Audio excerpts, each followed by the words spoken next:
Hello everyone. Before we start, make sure to like and subscribe to the channel and leave a comment with where you're from and what time you're watching. That way, YouTube will keep showing you stories just like this one. Now, let's begin. I'd never been a nervous traveler. Not even back in my early 20s when Nora and I would scrape together enough cash for gas station hot dogs and off-brand energy drinks.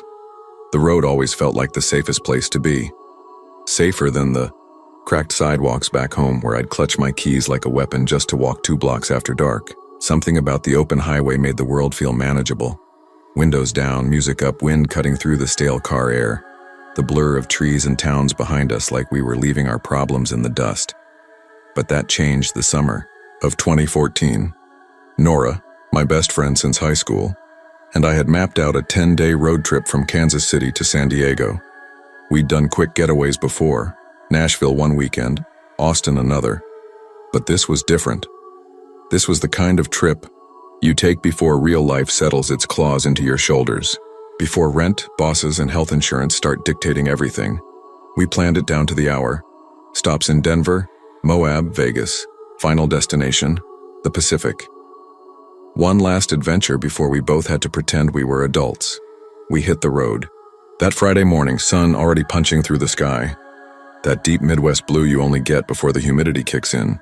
Our ride was Nora's older brother's beat-up silver Hyundai Elantra, missing a hubcap, AC long dead, and some mysterious mildew funk in the back seat that we tried to ignore.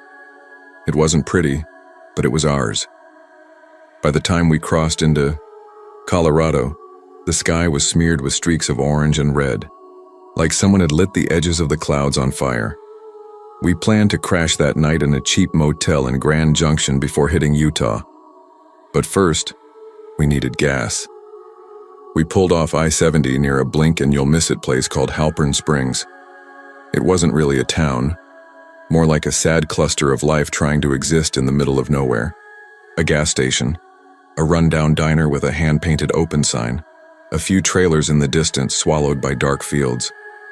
I parked at the pump and rubbed my eyes, dizzy from too much caffeine and a head full of static. The gas station had that eerie stillness you only notice after dark in places like this. Just the buzz of the overhead fluorescence and the distant chirp of something in the fields. Across the lot, a faded green Jeep Liberty was fueling up.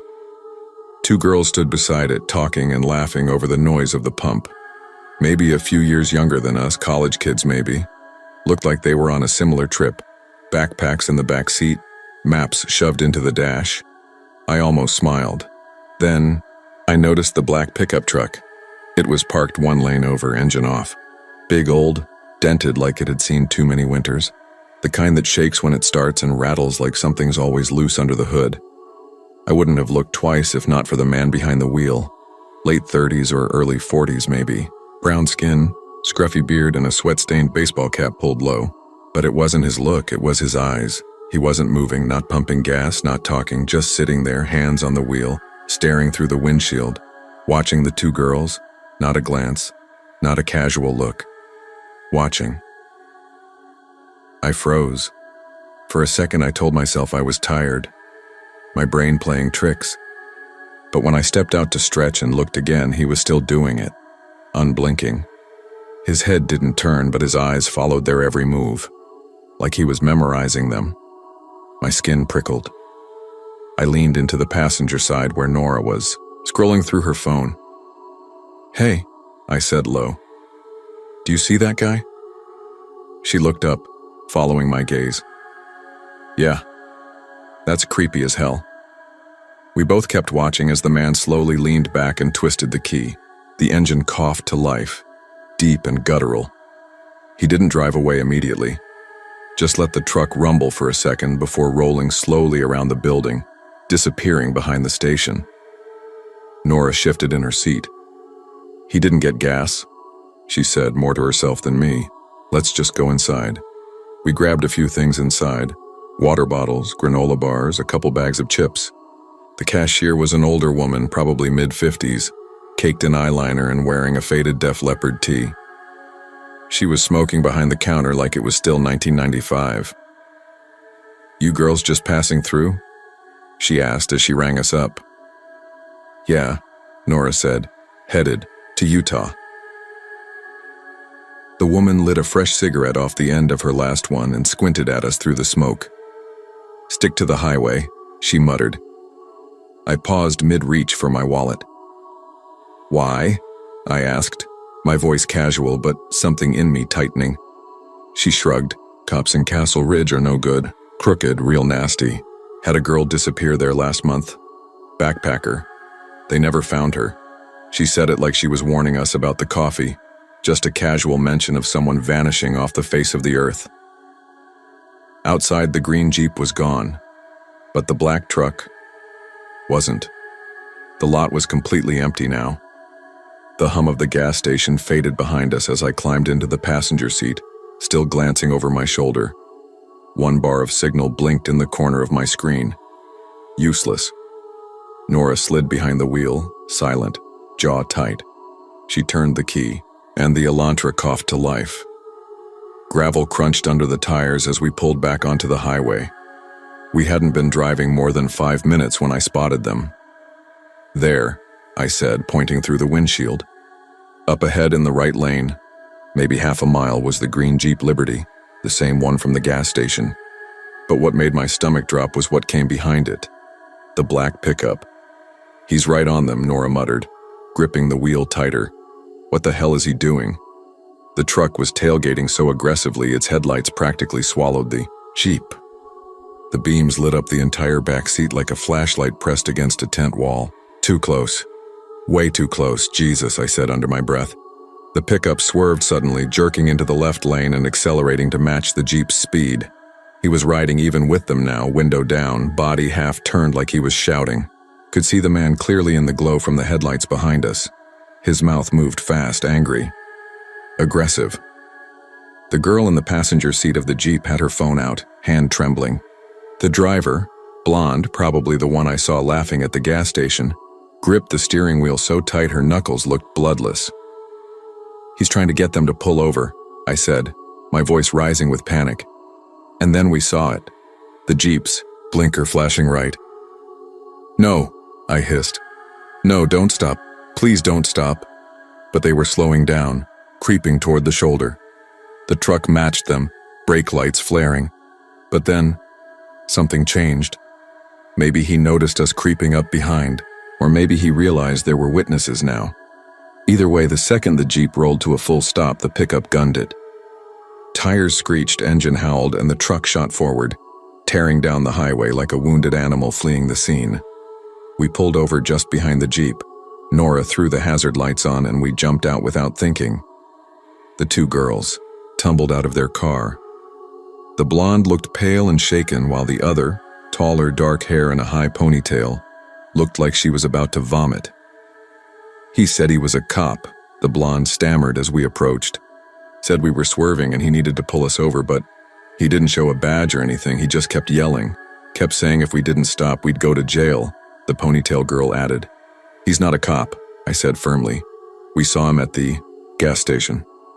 He was just watching you." That changed something in their expressions. Relief mixed with a fresh layer of fear. The one with the ponytail, Jessie, she told us her name was, nodded, eyes glossy. "Thank you," she whispered. "We probably would have pulled over if you weren't behind us." We stood there a few more minutes, adrenaline still burning through our limbs. We exchanged names and numbers, promised to follow each other to the next rest stop just to be safe. At the rest stop, they called the police, gave them a full description: Colorado plates, older model pickup, dark blue or black, driver, mid-30s to 40s, no badge, no uniform. We stayed until an officer showed up, then slipped away quietly. Something about the whole thing still didn't sit right, and the last place I wanted to be was giving my own statement in a fluorescent-lit lobby with a vending machine humming in the background. Back in the car, Nora didn't say anything for a while. Neither did I. The radio was off. The highway was quiet. My heart still hammered in my chest, like it hadn't gotten the message that we were okay. That was the only real scare of the trip. But it changed everything. After that, we only drove during the day. No more late-night highway runs. No more random gas stations in ghost towns.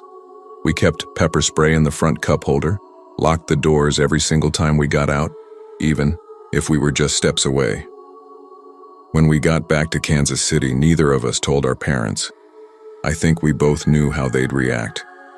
We'd never hear the end of it, how reckless we'd been, how lucky we were. And maybe we didn't want to admit to ourselves how close it had been. Years passed. Life crept in. We moved to different cities, got jobs, fell in and out of relationships.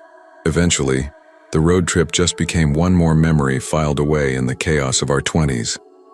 But sometimes, when we're both back home visiting family, we meet up for drinks. And after the laughs and catch-ups fade, there's always a moment where one of us goes quiet, then says it. The guy in the pickup, the headlights, the look on those girls' faces, and for a second we're right back there. Heart pounding, gravel underfoot, the buzzing hum of those two bright gas station lights. We were lucky, so lucky. But someone else out there wasn't. And even now, when I'm driving alone at night, headlights trailing behind me, I check the rearview mirror more often than I used to, just in case.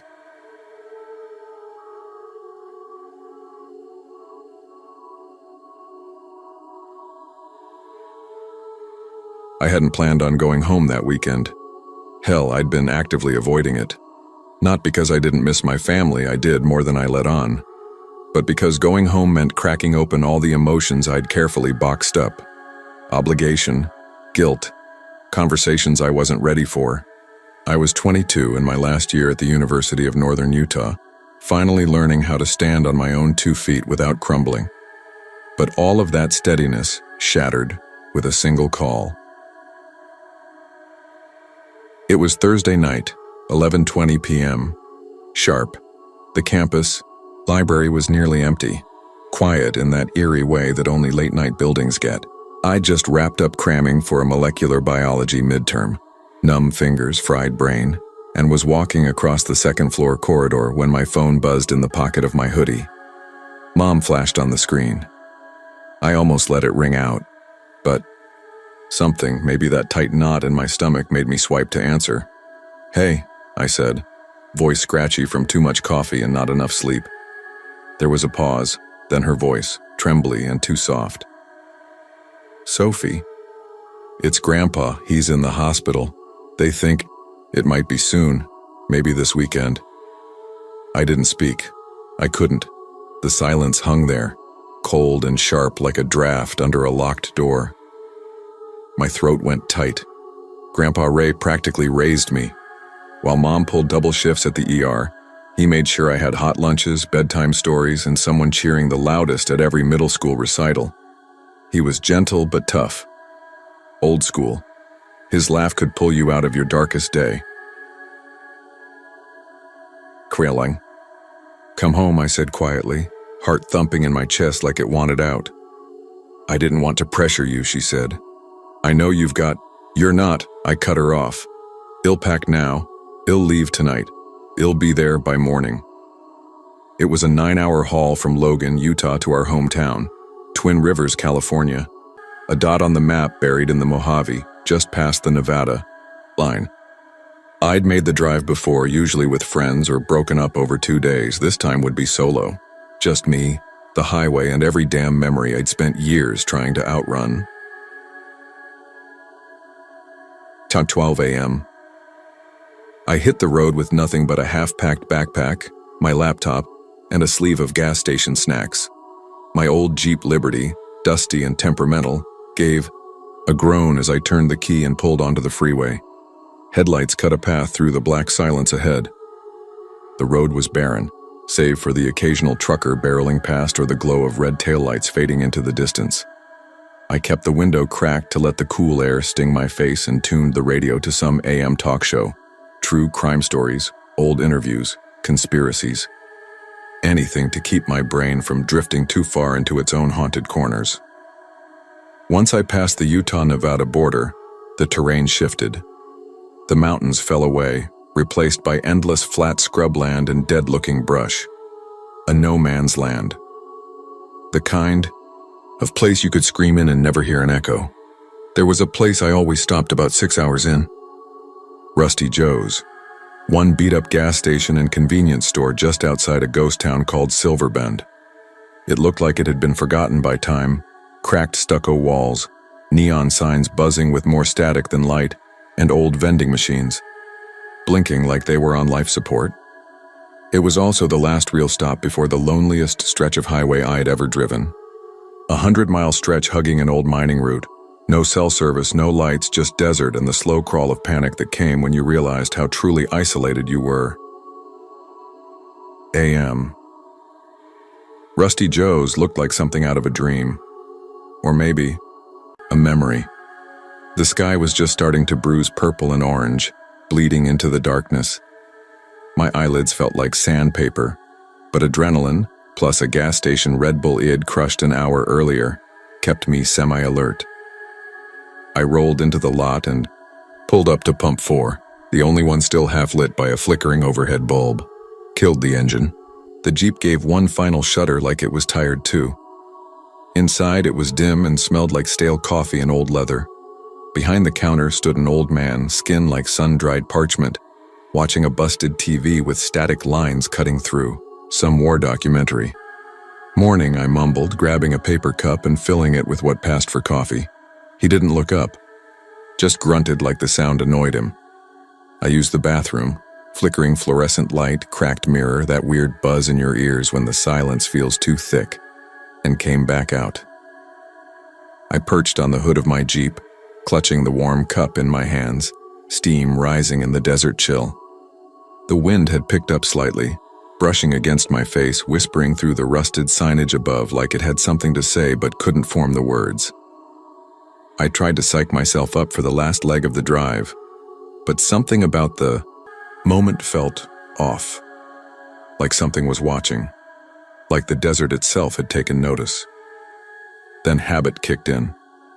Ever since that night in Salt Lake, a walk back to my car turned wrong in a grocery store parking lot I'd been carrying. Nothing happened, but it came so close I could still hear the guy's boots scuffing the pavement behind me in my sleep.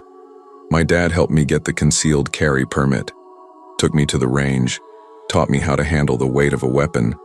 But California had different laws, and every time I crossed the state line, I disassembled the Glock and locked it in its case like clockwork. Muscle memory. I popped the trunk, knelt down beside it, and began taking the handgun apart with practiced ease. Slide, barrel, recoil spring. The cold air bit into my fingers, but I worked methodically, almost numb. What I didn't know, what I couldn't know, was that I wasn't alone. 4 a.m. I stood up to stretch, my back popping slightly as I tossed the empty coffee cup toward the rusted trash bin by the pump. That's when it happened. An arm, tight, clamped around my chest like a vice. Another over my mouth. My first scream died in my throat. He was strong, taller, thicker. My feet lifted off the gravel like I weighed nothing. He reeked. Sweat, grease, something coppery like pennies left in a hot glove box. Blood? I kicked, flailed, desperate. But he had leverage. My heart exploded in my chest. No, no, no, not like this. I twisted my neck and bit down on his hand. Hard, bone and tendon beneath my teeth. He let out a guttural yell and dropped me. I slammed into the gravel, lungs burning, knees scraping sharp rock. I scrambled backward under the Jeep like a wounded animal, but he grabbed my ankle, dragging me out by my foot. This is it, I thought. This is how women disappear. I kicked wildly, connected with something soft. He snarled. I clawed at the ground, my palms ripping open on the rocks. Another scream tore from me, this time loud, raw, primal. I didn't care who heard. I needed someone to hear. Then, tires. Fast, screeching. A blur of red metal slammed into the lot, dust curling behind it like a storm cloud. A shitty old Honda Civic, 4 teenagers piled out. Hoodies, pajama pants, messy hair, probably fresh off a party or sneaking home from a hike. Normal, human. "Hey," one of them shouted, voice cracking. "Let her go." The man didn't even hesitate. He bolted, Just dropped my leg and sprinted like a wild animal into the desert brush. Gone. Two of the boys chased him, one hurling a rock that clacked off a boulder. The other two, Rachel and Daniel, I'd learn later, ran to me. "Are you okay?" Rachel dropped to her knees beside me. I don't know," I gasped, trying to sit up. My vision swam. My hands shook uncontrollably. "Holy shit," said Daniel. "You're bleeding. We're calling 911. He handed me a bottle of water. I couldn't grip it. My hands were jelly. Rachel wrapped her hoodie around my shoulders and helped me lean against the Civic's passenger side. She didn't say much, just kept a hand on my back. Steady, warm. I didn't know her, but the look in her eyes, focused, calm, settled something in me I didn't know needed settling. When the sheriff finally arrived, a local deputy named Daryl, I barely had the words. Just fragments. White guy, late 30s, maybe 40. Sunburned face, big boots, smelled metallic. No visible weapon, no car. They searched the area, but there was nothing, not even footprints. Just dry, cracked earth and a strange hush over everything, like the desert had swallowed him whole. The two boys who gave chase swore he disappeared into a dry wash out back, gone in seconds. I made it home later that morning. Grandpa was still hanging on. He smiled when I walked into his room, pale as wax, but his hand squeezed mine with surprising strength. "I knew you'd come," he whispered. "I'm proud of you, kid." He passed 3 days later. I never told Mom what happened at the gas station. What could I say? That I almost vanished before I made it home? That she might have had to bury both me and Grandpa in the same week? I told the Aizyain police. That was it. But something changed in me. Afterward, I couldn't sleep. I'd close my eyes and feel those arms again, smell that rank breath, hear that grunt, that horrible grunt. It haunted me. I started driving different routes, avoided rest stops, sat facing exits in diners. For months, I couldn't let my guard down. And then one day, months later, I went back. To Rusty Joe's. I don't know why. Maybe to prove something. Maybe to reclaim a piece of myself I'd left bleeding on that gravel lot. It looked the same. Faded signs, flickering lights, that lonely hum of a place too forgotten to ever die properly. I didn't get out this time. Just parked, turned off the engine, and watched the sun rise over the endless stretch of dirt and sky. Then I pulled out my phone. I still had their numbers from that night. I sent 4 texts. Just, "Thank you. I'm still here because of you." Only. One reply came back. "Always stay safe out there." I sat in my Jeep and sobbed so hard I couldn't breathe.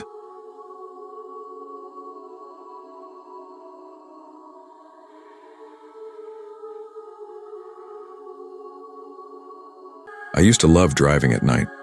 There was something calming about it. The empty roads, the hum of tires against asphalt, the way the darkness seemed to wrap around the car like a blanket.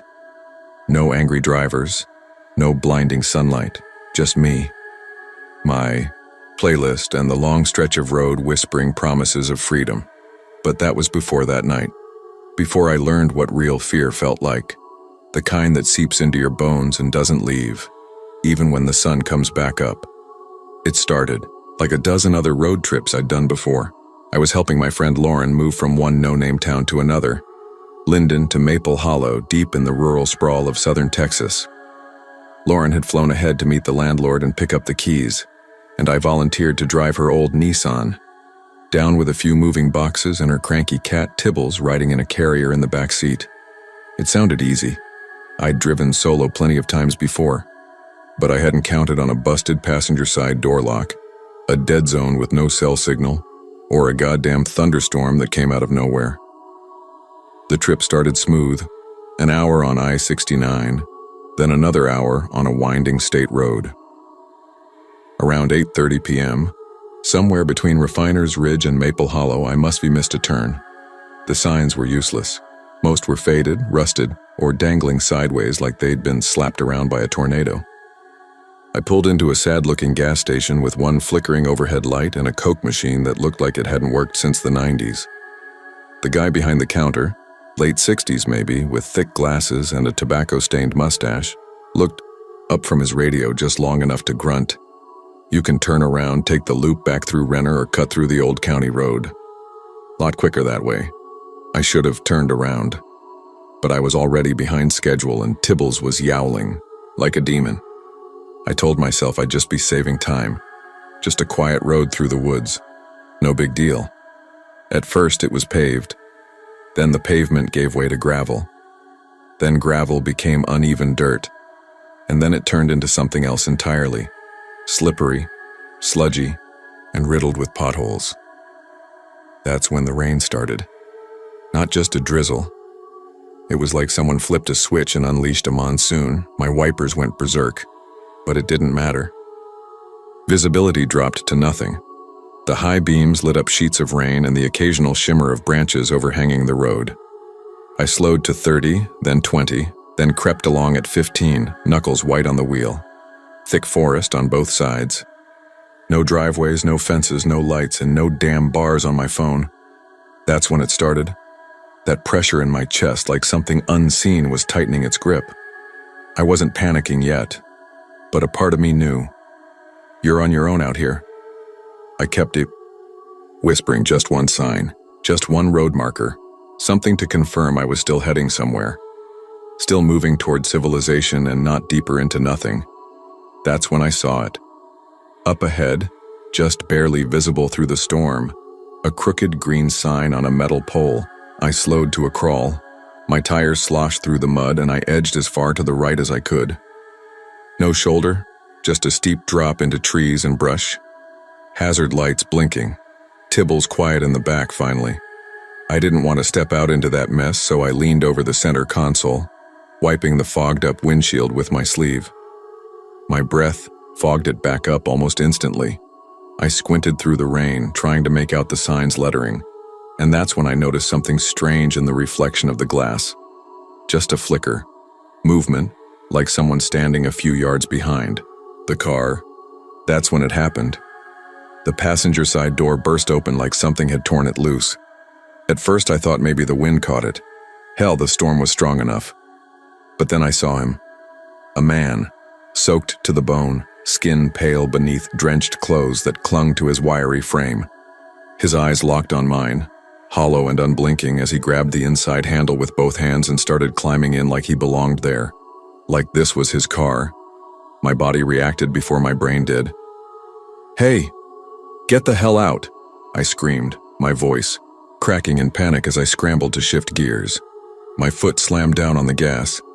The tires spun in the muck for a second, screaming against the wet gravel, then finally gripped. The car jolted forward so hard my head snapped back. I caught a flash of the man's face, still expressionless, as the momentum ripped him from the doorframe. He stumbled backward into the rain, disappearing into the darkness like he'd been swallowed by the woods. The passenger door stayed open, flailing wildly in the wind, crashing against the side of the car with every bump in the road. I didn't look back. I didn't check the mirrors, I just drove.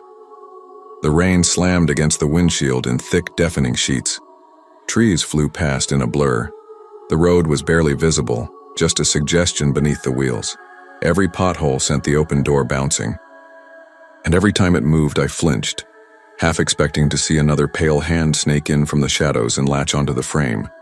I was shaking so hard I could barely keep my hands on the wheel. My breathing was ragged. Short, gasping pulls like I couldn't get enough air.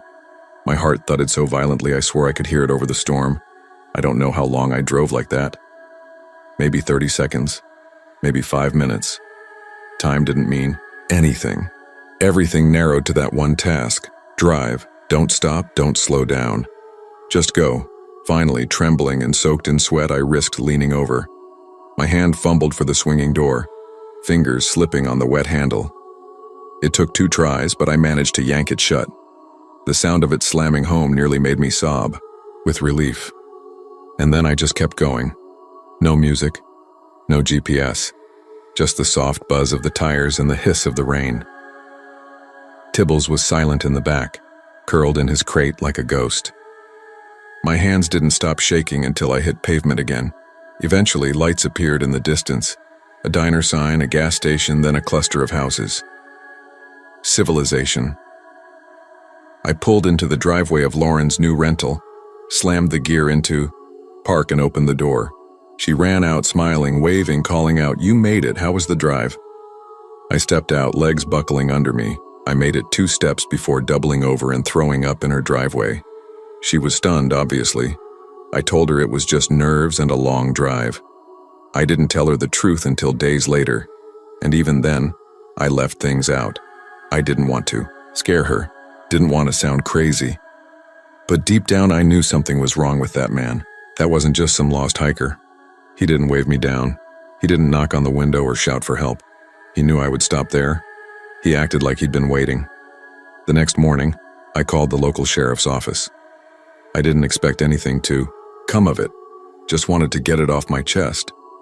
But when I described the man and mentioned the road, the deputy on the other end went quiet. "You said Oak Hollow Trail?"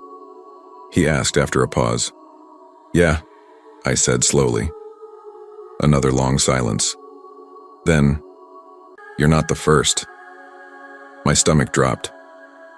"Similar descriptions," he went on. "Same area, always rainy nights. People say someone tries to get in their car without a word, always the passenger side." I swallowed hard. "You ever catch him?" The deputy exhaled, voice low and grim. "Never even got close. We've patrolled that stretch after every call. No signs, no footprints. Just mud. Locals call that stretch the Phantom Mile. It's got a history." "What kind of history?" I asked, but he didn't answer. "Honestly, I don't think I want to know.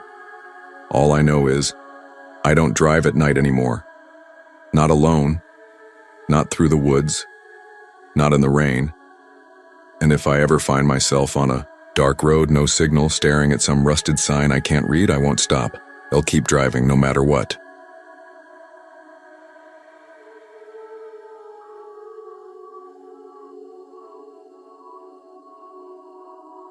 I never thought the sound of tires slicing over wet tarmac could feel comforting.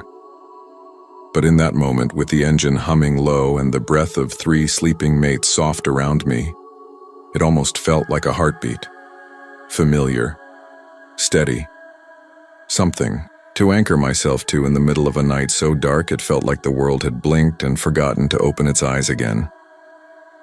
We were somewhere between Pitlochry and Stirling when the last bar of phone signal vanished, and the drizzle started, in earnest. Not the cinematic kind of rain, just that slow, misty crap that clings to the windscreen like a desperate ex no matter how fast the wipers work. It had been a long day, a long, bloody month if I'm honest. See, growing up in Corryburn, it does something to you. Not in a whimsical, coming-of-age kind of way. It's more like being buried alive in soft peat. The place is a ghost town without the ghosts. Just 5 houses, 2 farms, a community hall that moonlighted as a post office on Tuesdays, and a pub that lost its license before any of us were born. No shops, no internet half the time.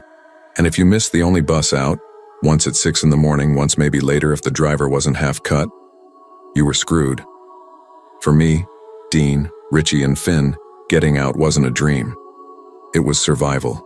We worked whatever jobs we could, snag, stacking hay for old man Ferguson, gutting fish for the Sinclair family, delivering coal through winter frost. Every sweaty coin we earned got hoarded in a tin under my bed. We weren't saving for university or gap years in Thailand. We were saving for an escape. The day I turned 17, Dad handed me keys to a knackered Vauxhall Corsa he'd found through a bloke on Gumtree. The rust was practically structural. One of the doors stuck if it got too warm. And there was an old oak cord tape permanently jammed in the deck. "If you can keep this heap alive," Dad had grunted, "you can go wherever the hell you want." Hindairi didn't know what he'd just unleashed. At first, it was little joy rides. Fort William, Oban, Inessa if we were feeling brave. We'd stock up on corner shop sandwiches and try to look old enough to get served, standing outside pubs like dogs waiting for scraps. But that wasn't enough. Not anymore. "Let's drive to London," Dean had said one night, sat cross-legged, on my floor with a battered road atlas between us and a half-rolled joint dangling from his lips. 1 week, no rules, just us, the open road, and no one telling us what time to be home. It sounded like magic, the sort of dumb, reckless freedom we'd never known. We spent weeks plotting it, saving up, finding the cheapest motels, checking which petrol stations had 24-hour loos. The plan was clear. Corryburn to Birmingham on day 1. Half the trip down, crash at a travel inn, then push on to London the next morning. A few days of doing whatever the hell we wanted, maybe see a gig, sneak into a bar, just and live for once, then limp back north before our parents realized how stupid we'd been. Tuesday we left. Sky wide and blue, music blasting. The Corsa somehow holding together under 4 duffel bags stuffed with deodorant, cheap snacks, and nowhere near enough clean underwear. The vibe was untouchable. For once, everything felt perfect. We made it to the outskirts of Birmingham well, ahead of schedule. Spirits were high, windows down, wind in our faces, then we hit the travel inn. I'll never forget the look the receptionist gave us, like she couldn't decide whether we were lost or about to rob the place. Richie was wearing his banana print shirt, for God's sake. "Sorry, lads," she said, lips tight, eyes darting. "Fully booked tonight." Turns out everyone books ahead, even in the off-season. Who knew? The next 3 hours were a haze of neon signs, polite rejections, and grim realization. No vacancy. Sorry, lads. Try the next town. Over. Each place started to blur into the next until even Finn, who never shut up, sat in the back chewing his sleeve in silence. Eventually, we gave up. Pulled into a 24-hour service station off the M6, parked between a lorry and a camper van with busted taillights, tilted our seats back, and tried to sleep. But as I sat there, engine ticking as it cooled, rain still pattering against the roof, something in my chest twisted. Not fear exactly, but a creeping unease, like the road was holding its breath, like we weren't alone. And I swear, just for a second, I saw something move in the rearview mirror, something standing just at the edge of the lamplight, not walking, just watching. We were holed up in the middle of a lorry park off the M6, one of those massive ones, mostly empty, eerie as hell at that hour. The rain had slowed to a mist, clinging to everything like sweat on skin. Trees loomed, thick around the edges, just beyond the reach of the dim floodlights. At the far end, a couple of articulated trucks idled like sleeping beasts, engines rumbling in low, guttural bursts.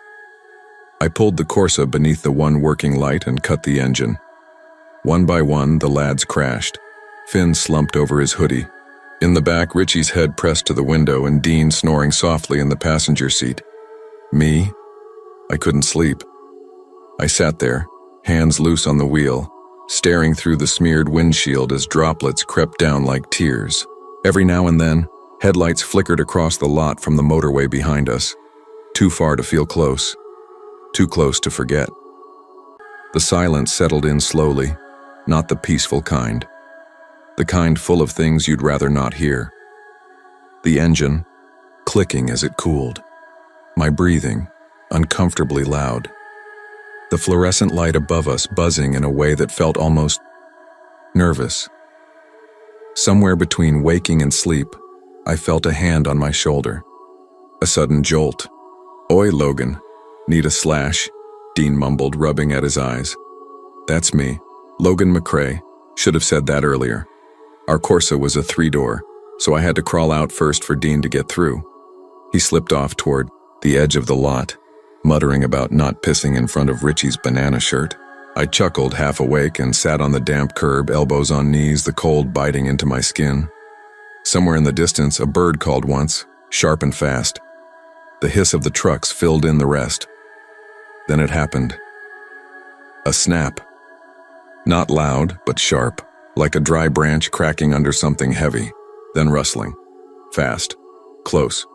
Then Dean, full sprint, eyes wide, face drained of all color, burst from the tree line.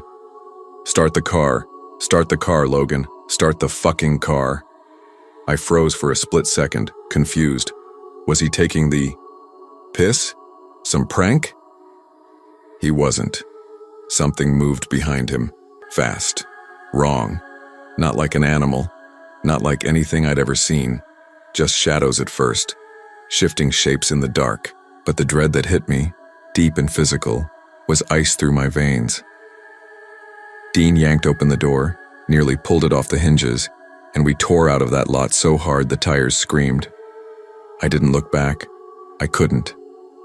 My eyes kept darting to the mirror, but all I saw was motion. A flicker, a blur. Nothing clear, just a presence. Dean didn't speak for miles. We didn't say a single word until we hit a petrol station 30 miles down, drenched in yellow sodium light that made everything feel fake. That's when he finally spoke, barely a whisper. I thought it was a dog, he said, big. But then, it stood up. Logan, it stood up on two legs. It fucking watched me. I heard it breathing like he didn't finish. We tried to rationalize it. We were tired, dehydrated, seeing things. It had to be shadows, right? Tricks of the trees. But things only got worse.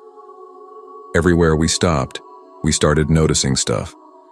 A white van, no plates, showed up at 3 different places, parked just close enough to be noticed, never close enough to be confronted.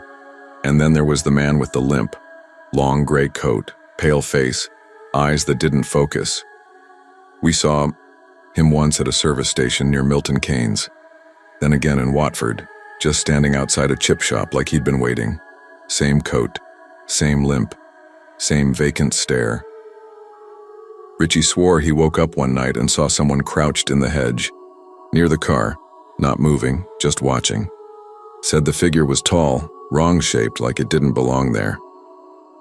We stopped sleeping. We stopped joking. The road trip we'd dreamt of turned into something else, something hunted and unraveling. Every mile south added weight. The Corsa started to feel like a coffin with windows. Then came the lay-by. North of London, early morning, fog thick like milk.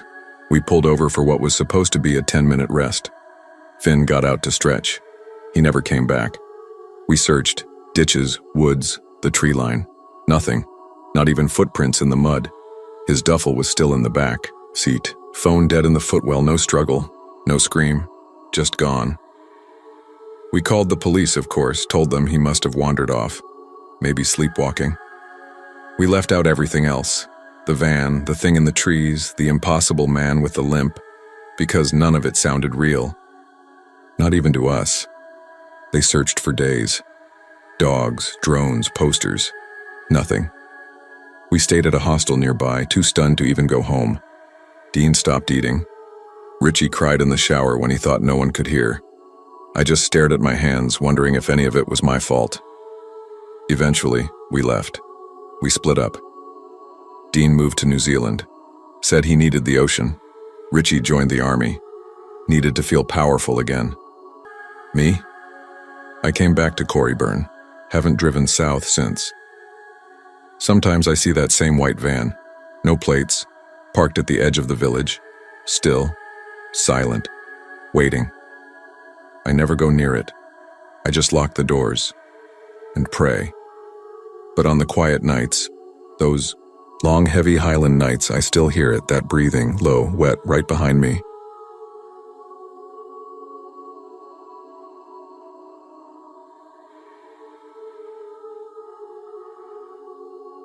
I never liked long drives.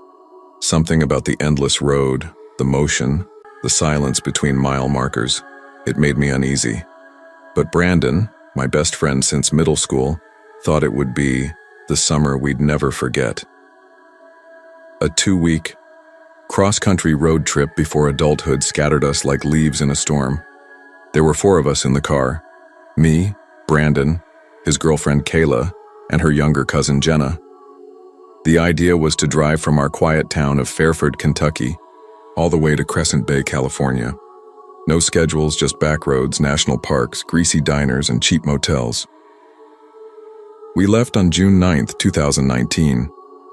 I still remember the way the morning light bounced off the faded hood of Brandon's silver Jeep Cherokee, the paint dull and peeling in, spots from years of sun and road salt. As I loaded my duffel bag into the trunk, my mom stood by the curb, arms folded, watching like it might be the last time she saw me. "Don't drive tired. Don't trust strangers, keep your phone charged," she rattled off. Then she touched my arm, her voice tightening. "And if something feels wrong, don't ignore it." It stuck with me. The first few days were smooth, almost cinematic. We cruised through Missouri and Kansas, stopping to camp near Lake Wilson. Brandon took the wheel most of the time, and I played co-pilot, flipping through a crumpled road atlas and bickering with Google Maps. Kayla had her playlist game locked down, 90s alt-rock, indie folk, some sad boy hip-hop for when the sun dipped low. Jenna, only 17 but wise beyond her years, kept a journal.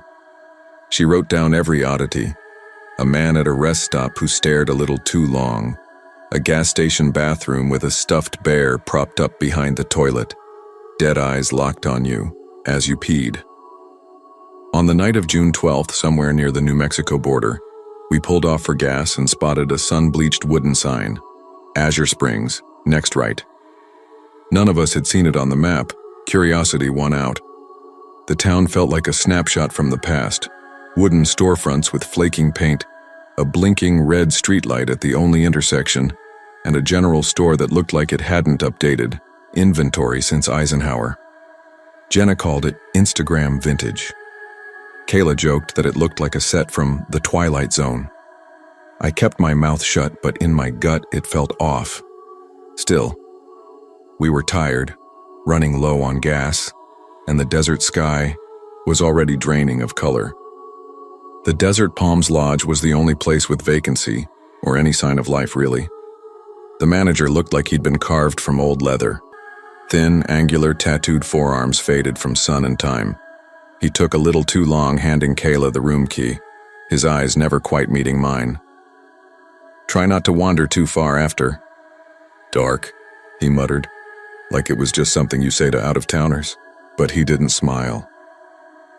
That night, we camped out in the motel room, eating cold sandwiches and sour cream chips, passing around a bottle of root beer spiked with cheap whiskey.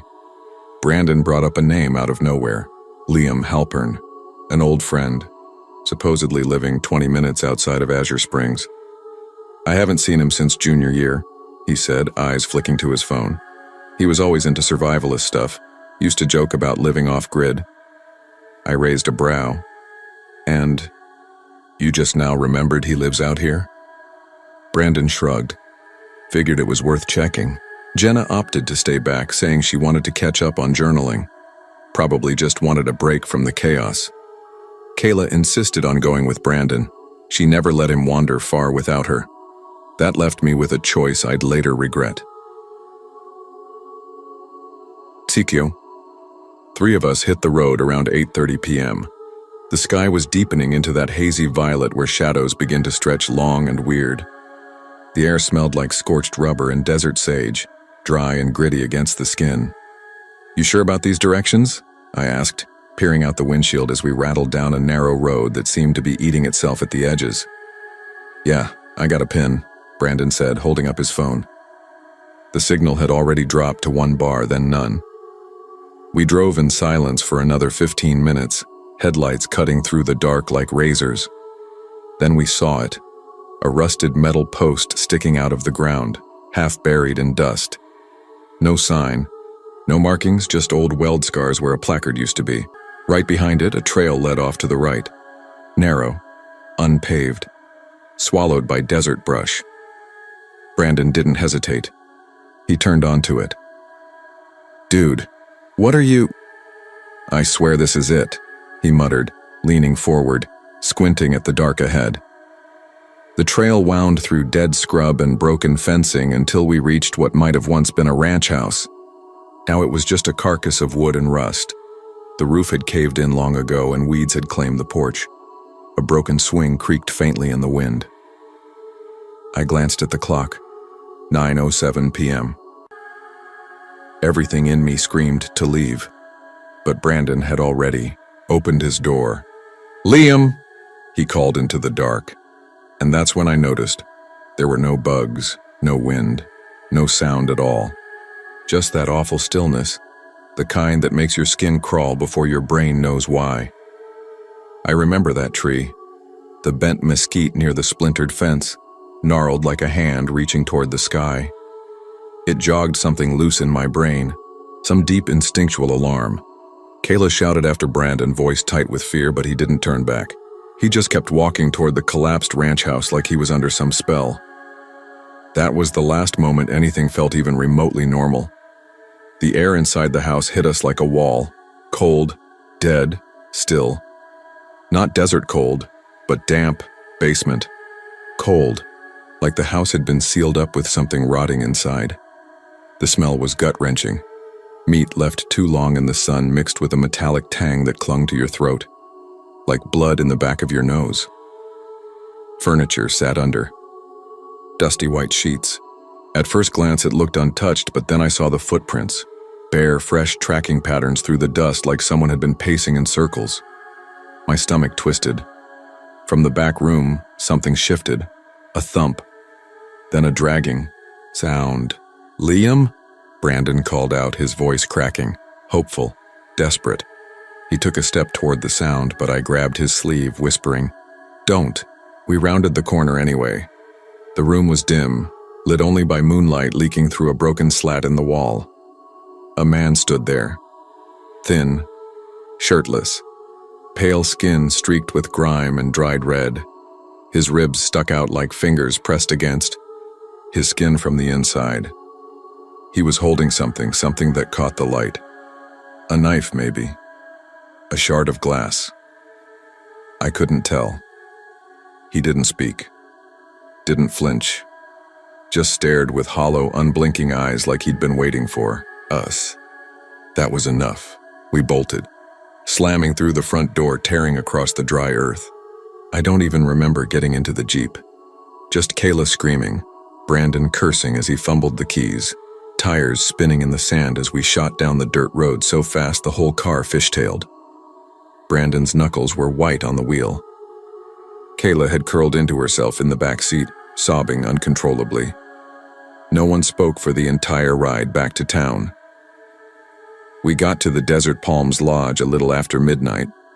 I remember the clock on my phone said 12:17 a.m. Jenna was gone.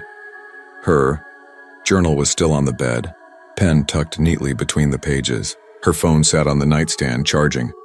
The door was locked from the inside, chain still latched. No sign of a struggle. No note. No Jenna. We tore through the motel, calling her name. We pounded on doors, ran through the parking lot, down, the empty street, shouting into the night like maniacs. The only person who answered was the sheriff. Sheriff Dunn, late 50s, white hair shaved close to the scalp, one milky eye, the other squinting behind smeared glasses. He stood outside his cruiser, chewing on a toothpick like we were wasting his time. "She probably just wandered off," he said. "Teenagers do that." "No," I snapped. "You don't understand. She wouldn't just leave." He raised an eyebrow but didn't argue. Just told us to wait it out. Maybe she'd turn up. The next morning we tried to leave. The Jeep wouldn't start. Ezra, the town mechanic, looked under the hood and gave a low whistle. "Alternator's fried," he said. "I can order a new one, but it'll be a day or two." Brandon wanted to scream. I could see it in his face, but he just nodded, jaw clenched. That evening, we walked down to the general store for bottled water and snacks. That's when we saw it. A flyer taped to the window, faded from sun and age. Missing Jenna Carlisle, last seen Azure Springs, NM, June 12, 1993. My blood turned to ice. Brandon pulled it down with trembling hands. It was her. Same freckles, same sharp eyes, same tiny scar above her left brow. The photo looked aged, grainy, like it was scanned from an old print. But it was her. "What the hell is this?" he whispered. We sprinted back to the motel, hearts pounding, skin crawling, but when we opened the room, it was empty, like we'd never been there. Beds were made, no bags, no sandwich wrappers. Jenna's journal? Gone.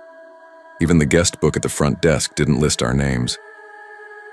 We stood in the parking lot speechless, unraveling. Then a woman crossed the street, gray hair braided down her back, eyes like rain clouds, 60s, maybe older. She stared at the flyer in Brandon's hands for a long beat, then spoke, her voice raspy like wind over gravel. "They don't let people leave once they're marked," she said. Kayla stepped forward. "Who doesn't?" The woman's eyes didn't leave the flyer. "This town, it feeds on the ones who stray too far." Brandon didn't hesitate. He threw the flyer in the back seat, yanked open the hood, and started hot-wiring the Jeep. He used to do it for fun back in high school, but now his hands shook and his breathing was ragged. I kept watch, every shadow on the street pulsing with threat. The engine roared to life. We didn't wait. We sped out of Azure Springs like the place might collapse behind us. Brandon didn't even stop at stop signs. We drove through the night, numb, terrified, Kayla sobbing softly in the back. When the first road sign for Albuquerque showed up on the horizon, a strange thing happened. The Jeep purred like new. My phone lit up with notifications. Kayla's got service. Brandon's GPS came back online. It felt like coming up for air. We were back, but Jenna wasn't. We filed police reports, told our story 100 times. Detectives searched. They found nothing.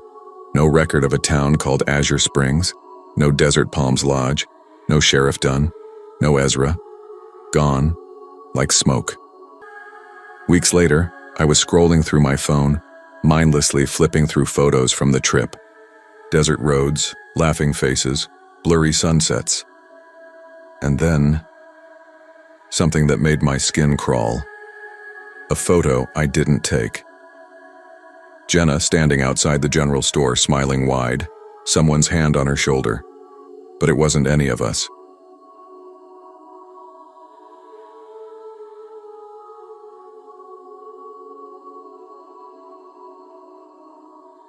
The morning of May 4th, 2001, began like any other in the slightly cluttered, sun-warmed apartment above a used bookstore in Roanoke, Virginia.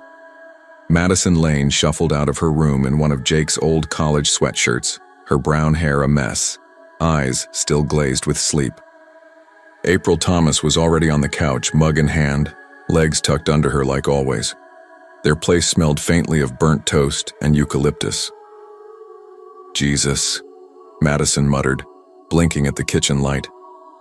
"I need coffee before my brain can legally operate." April smirked.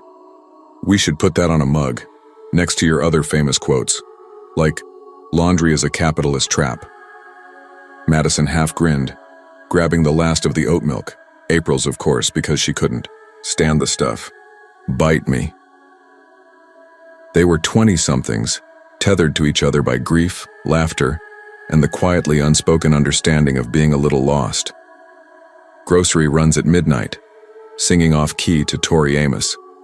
Philosophical talks on the porch that dissolved into stupid giggles. That Friday didn't feel special. They had dinner plans the next night, some hole-in-the-wall Vietnamese place April found on Yelp, and Madison had promised to cover April's Sunday bakery shift. She'd even done the dishes, which never happened unless she was feeling unusually generous or unusually weird. April remembered it all later. The way Madison had paused in the kitchen like she was listening to something only she could hear. And by dusk that very day, Madison Lane was gone. She packed light. A duffel bag, a backpack, her journal, and 2 dog-eared books. On the road, and her annotated copy of The Prophet. She hit 2 separate banks and withdrew just under $4,000 in cash, mostly 20s and 100s. Then she left behind a handwritten note and a trail of silence that would stretch for decades. Madison Lane had always been different. Born October 1st, 1978 in Danville, she was the youngest of 3.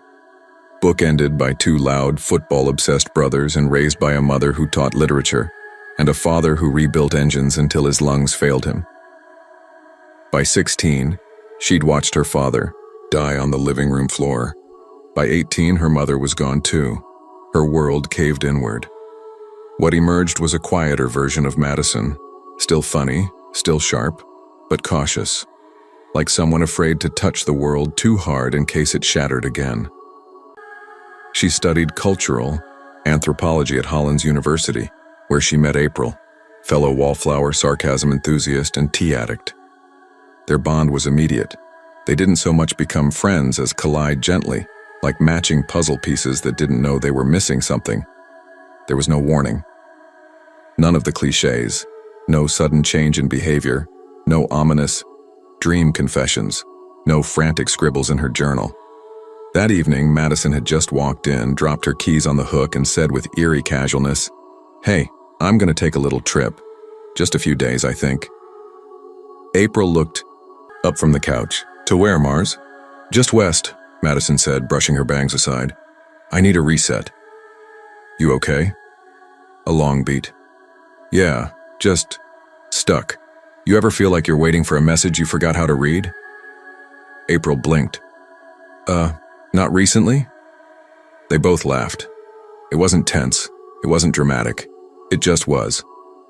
That was the last time April saw her best friend.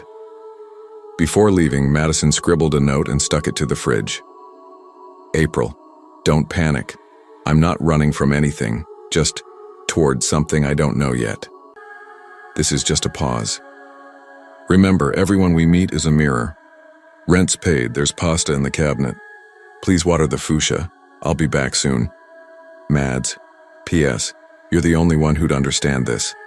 Tell Dylan he was right about sunsets in New Mexico."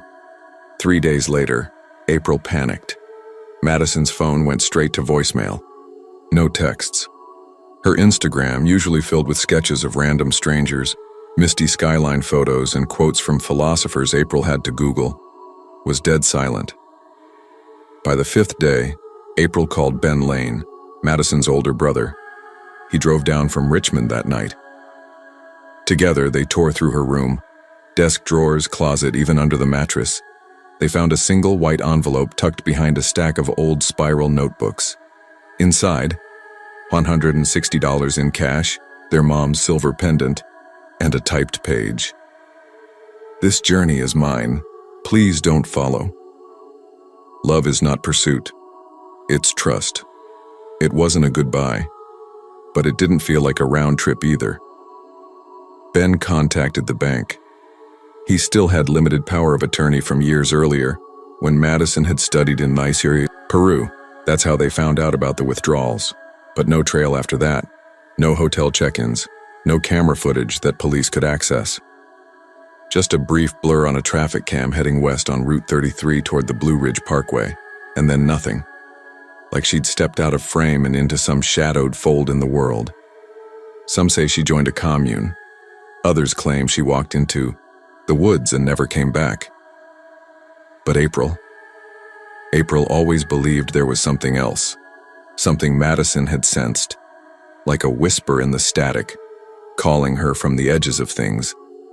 And every time the sun set low in the sky, turning everything rust orange and strange, April would remember Madison's last words and wonder, did she ever find what she was looking for? Or did something find her first?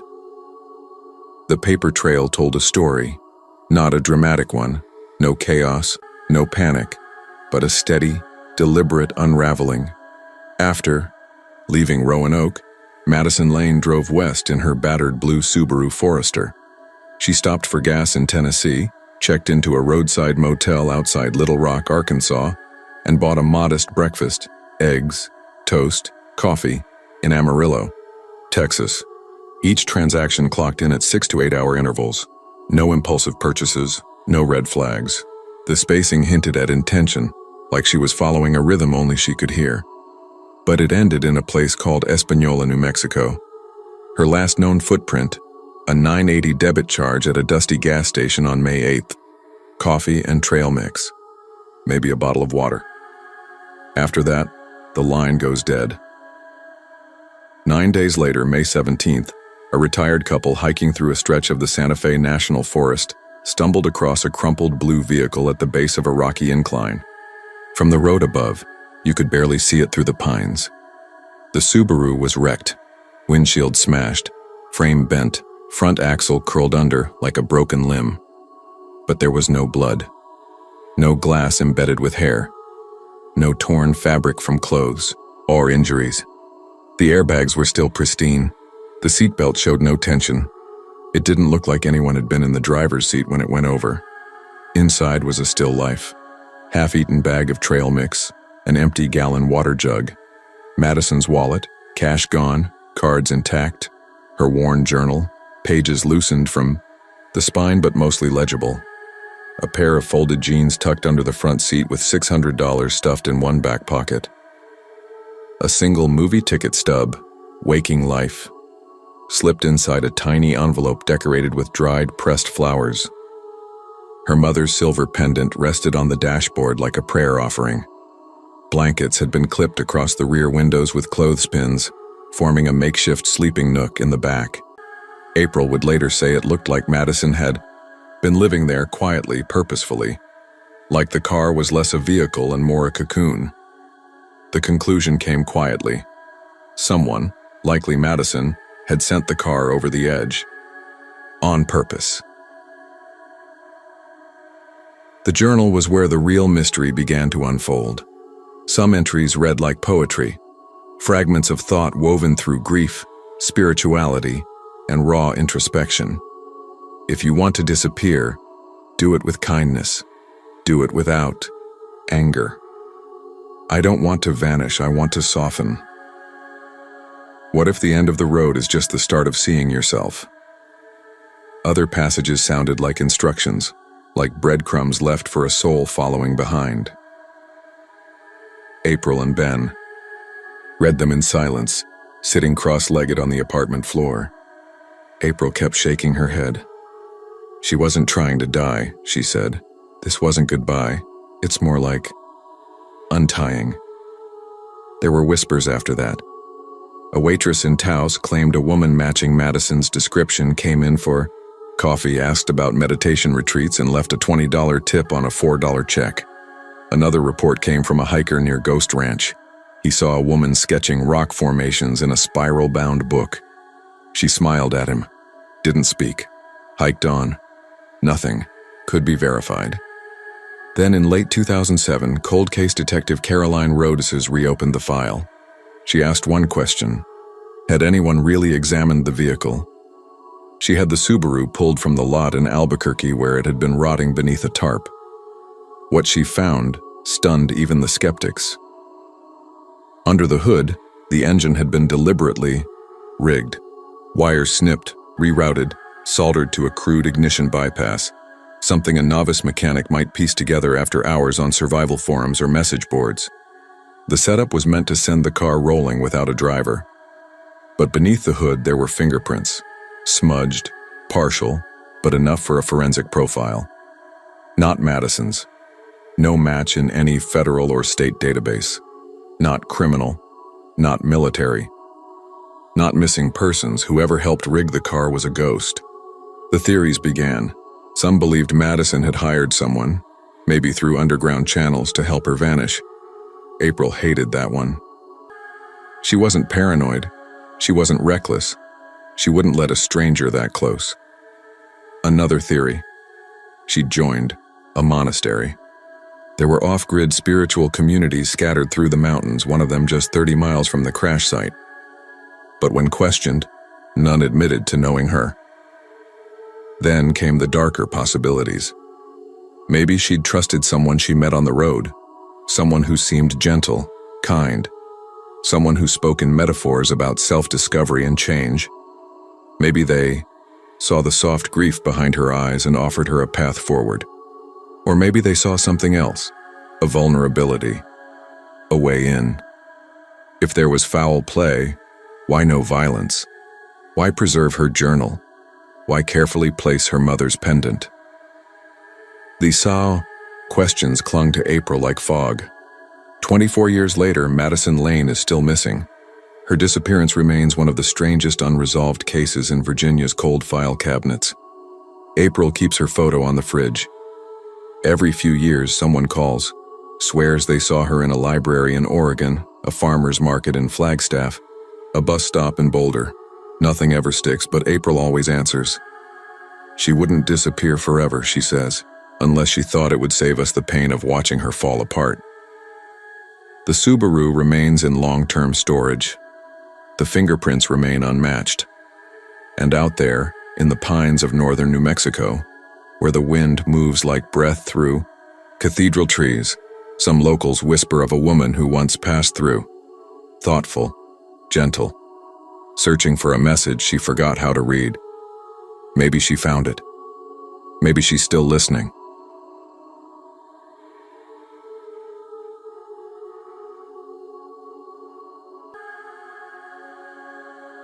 I never liked long drives at night. Something about them always sat wrong with me. Too quiet, too many shadows moving just outside the reach of the headlights. But my parents insisted nighttime was the safest time to travel, especially when crossing state lines.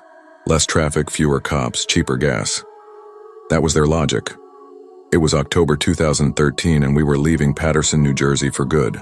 Everything we had was stuffed into our beat-up white Honda Odyssey. The back seats folded down for groceries and boxes, the rest wedged tight with bags and pillows. My mom, Teresa, wanted out of the city. She used to stare out the window for hours talking about planting tomatoes, hanging laundry in the sun, waking up to birds instead of sirens. My dad, Marcus, just wanted quiet. He was an Army vet, Desert Storm. After his second back surgery, he hardly left the house. Loud noises made him flinch. City life had worn him thin. Dad found a small cottage in northern Georgia through a guy he knew at the VA. Needed work, sure, but it was something they could own. A new start.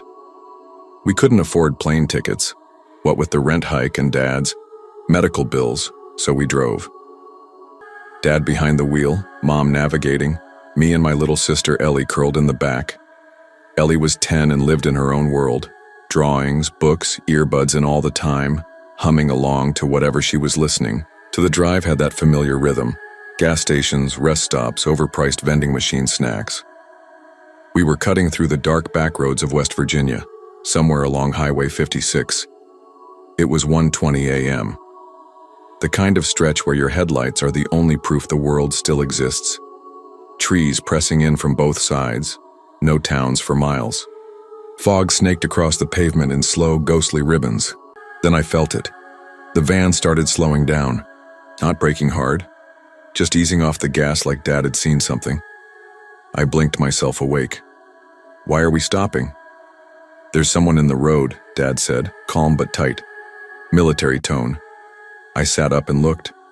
There she was, maybe 40 feet ahead, lying flat on her stomach across our lane. A woman. Long black hair, tangled and wet-looking. She wore a maroon sweater that clung to her like it was soaked. From the van, she looked lifeless. No twitch, no breath, just still. Jesus, Mom whispered. Her fingers gripped the dashboard. Stay in the car, Dad said. He was already unbuckling, voice clipped. Lock the doors now. Marcus, Mom started. Teresa, lock them. The doors clicked. That sound made something in my stomach tighten. It felt final, like we were sealing ourselves in. Dad stepped out into the dark. He moved the same way I'd seen him move during a wasp nest scare or when the neighbor's pit bull got loose. Measured, careful. He had a flashlight clipped to his belt and his hand hovered near the back pocket where I knew he kept an old glove, a habit from deployment, he once told me. Always be ready to touch something you don't want to touch. He crouched beside the woman. I saw the flashlight beam bob as he touched her back, then gently turned her. His reaction made my heart stop. He recoiled like he'd been hit, staggered to his feet, turned and ran back to the van. Go, go, Mom yelled before the door even closed. Dad slammed it shut, floored the gas, and we shot forward. I screamed as we swerved around the body. Dad, what the hell? What happened? Don't look back, he growled. His hands gripped the wheel like he was choking it. Eyes locked on the road, but I looked anyway. Her face. God, her face. Her mouth was open. Too open. The jaw dislocated, hanging to one side like a puppet with cut strings. One eye was wide and glossy, the other sunken and wrong. Her right arm was twisted up behind her back, shoulder socket clearly ruined. That wasn't a fall, that was placement, like someone had set her there on purpose. And then I saw it right there on the asphalt beside her. A 5-pointed blue star, spray-painted clean, sharp edges like it had just dried. No smears, no dirt. Too precise for this busted-up stretch of road. I didn't say anything after that. None of us did. Not for 2 hours. Ellie had taken out her earbuds. She wasn't humming anymore, just staring out the window blank-eyed. She hadn't seen the face. I prayed she never would. Thank God. But Mom wouldn't stop staring at Dad, whispering, "Marcus, and what did you see?" He didn't answer. Not then. Not on the drive. Not, even when she asked again with her hand on his arm. At the next open town, Bridgeford, West Virginia, we pulled into a roadside diner just before dawn. It was 4:15 a.m., the sky a pale bruise over the horizon. The place was nearly empty. Just a couple of truckers nodding off over stale coffee and a cop in uniform eating scrambled eggs at the counter. Dad went straight to him. I watched them from the booth, their silhouettes framed in the window as the diner's neon sign flickered behind them. My mom and I sat in silence. She stirred her coffee without drinking it. I just stared at the Formica table, trying not to replay that woman's face in my head. They talked for a long time, at least half an hour. The officer's body language shifted. At first, he looked annoyed, like he'd heard it all before. But then his jaw tensed, his eyebrows pulled tight. He made a phone call, took notes, nodded. We never heard anything after that. No one followed up. By late afternoon, we'd made it to northern Georgia. The house sat at the end of a gravel road, surrounded by pine trees and the distant sound of cicadas. It was smaller than I expected. The paint peeled in places and the porch steps creaked like they were warning us. Still, we unloaded, unpacked, tried to settle. But the image, her face, that broken jaw, the twisted limbs, clung to the back of my eyelids every time I blinked too long. 2 months later, I was procrastinating on homework and scrolling Reddit with my bedroom lights off. I'd fallen down a rabbit hole. Urban legends, unsolved cases, creepy cold trails. I clicked into a thread titled "Symbols Found Near Missing Persons Sites." One post stopped me cold. It was a photo of a tree trunk, bark worn and dark with age, but there it was, spray-painted in electric blue, a 5-pointed star. Crisp, too clean for weathered forest. Caption: "Saw this on a hike near Kingsley Forest. Weird symbol. Anyone know what it means?" Replies ranged from dumb jokes to speculation. Trail marker, maybe. Looks like something from Blair Witch, LOL. But then someone commented, "People have found those near where hikers vanished. They say it's connected to the Star Killers." Star Killers. I went cold. That thread exploded. Hundreds of theories. Some compared it to the old smiley face killer cases. Others claimed it was occult marking sites, satanic rituals, alien symbols, even government psyops. One person swore there was a private forum online where users tracked every blue star reported across the country. To most people, it was just creepy internet lore. But I'd seen it. For real. I showed my dad the post the next morning. He stared at the screen longer than I expected, his eyes locked on the photo like it was pulling something out of him. Finally, he spoke. "That's the same kind of paint, same lines, same style." "Do you think it's a group?" I asked, heart pounding. He didn't answer, just stood up and walked away. That was it. After that day, we never talked about it again. Not once. Mom burned the sweater Dad had been wearing that night. I found the ashes in the backyard grill. She said it smelled wrong. Ellie never asked questions, but sometimes late at night she'd tiptoe into my room, climb into my bed and whisper, "Did we hit her? Did we run someone over?" And I'd lie. I'd whisper, "No, Ellie, we didn't. We tried to help. It wasn't our fault." A year later, we moved again. Another house, farther from the woods. My parents said the place was too small, but I knew they just wanted distance. There's never been any news about Highway 56, no body recovered. No police press release. Nothing on missing persons databases. Maybe she didn't have ID. Maybe no one reported her missing. But I still see her face in my dreams. The crooked smile. The eye that didn't blink. The way she was posed like someone wanted her to be found. Just not by the right people. And every so often I go back to that same Reddit thread. Another photo pops up.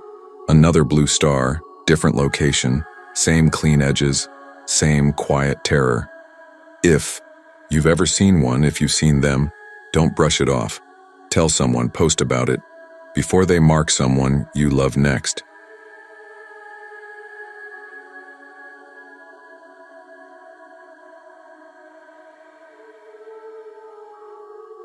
I don't take many trips, but when I do, I try to make them count. That winter, late December 2011, I decided to drive from my small hometown outside Charleston, South Carolina, all the way up to Indiana to visit my old friend Caleb.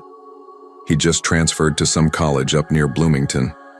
We hadn't seen each other since high school graduation, and with the semester wrapping up and the highways unusually clear for winter, I figured it was as good a time as any. I wasn't rich. Hell, I barely scraped by working at the machine shop, but I wasn't flying either. Planes made me uneasy. Give me a car, my music, and an open road, and I'll take that every time. There's a kind of peace in the rhythm of tires on pavement, like the world narrows down to just the hum under your feet and whatever memories decide to visit you. Caleb was the type of friend who stuck around. When my mom passed in '09, he didn't just send some hollow text or flowers. He drove across town, sat with me outside that hospital for 4 hours in freezing rain, saying nothing, just letting me fall apart quietly. People like that, they don't come around twice. So, I made time, asked my foreman for a few days off, packed some clothes and snacks, filled the tank in my rusted-out Civic, and hit the road at dawn. The drive through the Carolinas and into Tennessee was smooth. Overcast sky, but no snow, and traffic stayed light. Somewhere in the Smokies, I pulled off at a scenic overlook and snapped a photo of the layered ridges and fading gray light. Caleb always loved the mountains, said they reminded him of home, even though neither of us had ever really lived near any. Around 3:15 in the afternoon, I hit southern Kentucky. I remember checking the clock just as my stomach started growling. I hadn't eaten since a quick biscuit sandwich that morning.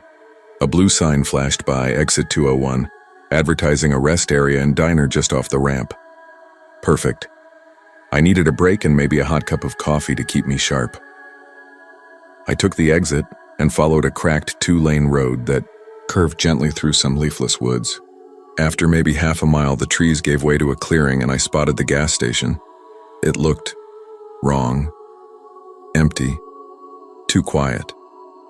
No other cars, no wind. Just this cracked lot with faded oil stains and an old service station with yellowed windows and a sagging roof. The sign above read Wiley's Market, though only half the letters were still intact. It looked like it had been abandoned for years. I parked near the pumps, killed the engine, and stepped out. The air hit different here, thinner somehow and colder than I expected. A sharp wind sliced through my jacket like it knew where the holes were. I walked toward the front door, pulling my collar up. The glass was fogged over and cracked in one corner. I cupped my hands and peered inside. Dust everywhere. Metal shelves knocked over. Broken jars and shattered glass glittering, like ice near the counter. A single overhead light buzzed and flickered, throwing harsh light across the mess like it was still trying to pretend the place was open. But it wasn't. Not for a long time. Guess not, I muttered and turned back toward the car. Then, I froze. Out of the corner of my eye, just past the edge of the building, something moved. It wasn't big, just a shift, like someone ducking out of sight. I narrowed my eyes, heart thumping, and stepped away from the door slowly. There. Ayo, wow, man. He stepped halfway into view from behind the far side of the building, mid-40s, maybe older. Weathered face, scruffy beard, wearing a stiff denim jacket and black jeans caked in mud. His boots looked like they hadn't been dry in weeks. He didn't move any closer. Just stood there, half in shadow, eyes locked. On me. Blank stare. No anger. No curiosity. Just that dead-eyed stillness. I raised my hand casually and forced a smile. "Hey," I called out, trying to keep my tone light. "Just passing through." He didn't respond. Didn't blink. Just stood there watching me like he was trying to remember something important and couldn't. I swallowed, my pulse rising fast. "Okay," I said, half to him and half to myself. "I'm leaving now." The man slowly stepped backward into the shadows behind the building, silent. I stood there for a second, frozen. Every instinct in me screamed, "Get in the car." So I did. I yanked the door open, slid into the seat, locked the doors, and started the engine with shaky fingers. My eyes flicked to the rearview mirror.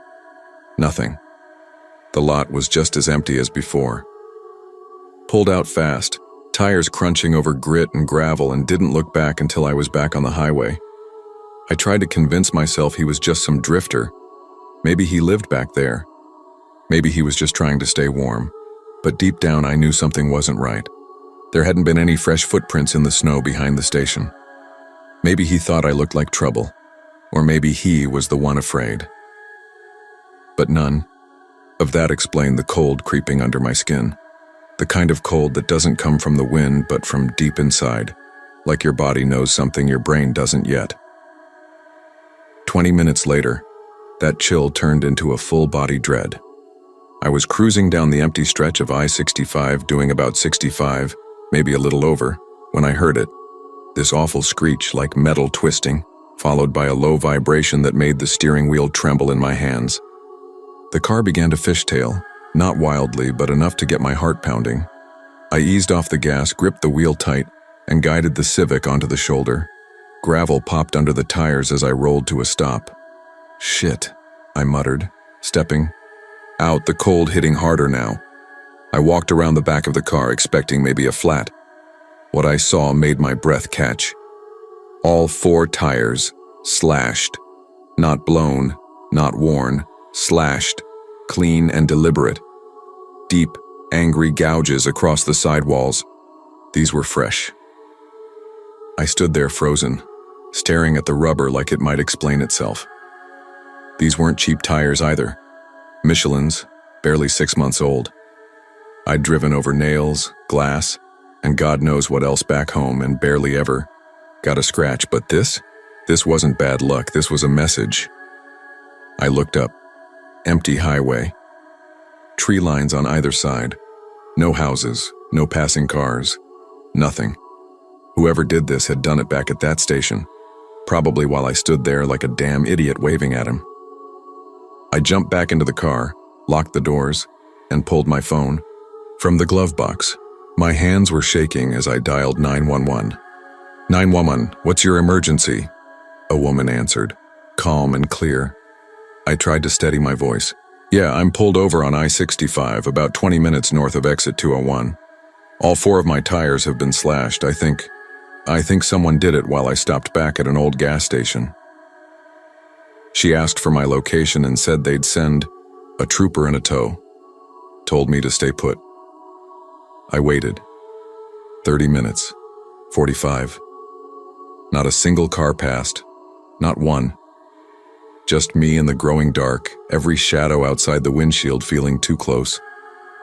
My breath fogged up the glass and I didn't even bother wiping it away.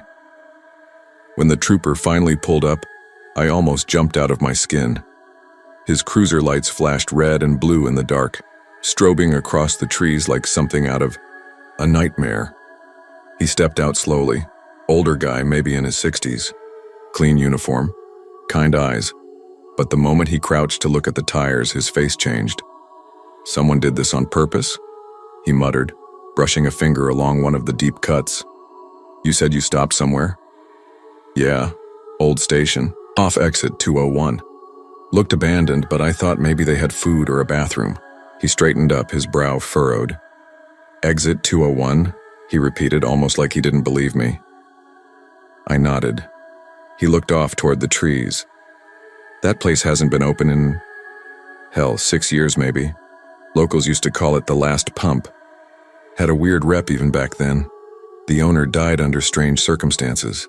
Couple drifters would camp back there now and then, but I thought they ran him off years ago. I told him about the man I saw, the silence, the stare, the way he just disappeared behind the building like he belonged there, like he knew I would come. The trooper didn't say anything for a long moment, just stared past me toward the woods. His face was unreadable, but his fingers twitched, slightly on the notepad in his hand. The tow truck showed up not long after. The driver was a younger guy, friendly, chewing gum like it was his job. He loaded the Civic onto the flatbed and said he'd take me to a nearby shop in a town called Harwell. The garage was small, one of those family-run places with faded signage and too many hanging calendars. The mechanic, a guy named Doug, said he could get new tires on by that evening if I didn't mind waiting. I sat in their waiting room, surrounded by old magazines and a dusty TV playing a muted football game, but I wasn't watching. I kept thinking about that man. He had watched me, knew I'd be distracted, knew I wouldn't hear him. He slashed my tires while I was just feet away. And I couldn't shake this one thought. What if I'd stayed longer? What if I'd knocked on the side door? What if I'd ignored that whisper in my gut that told me to leave? By the time the car was ready, the sun was gone. The sky had turned to a curtain of black, the only light coming from the glowing shop sign and a crescent moon. I didn't stop again, not for food, not for gas. I drove straight through to Indiana, stomach growling and shoulders tight.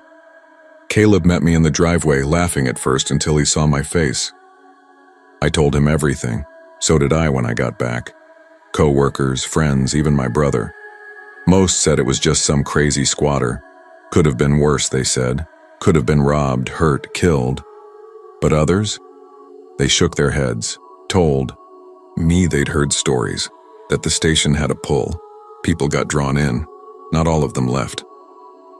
I don't know what that man wanted. I don't think I ever will. But I'll tell you this. I don't stop at abandoned gas stations anymore. And if I ever see someone watching from the shadows again, I won't wave.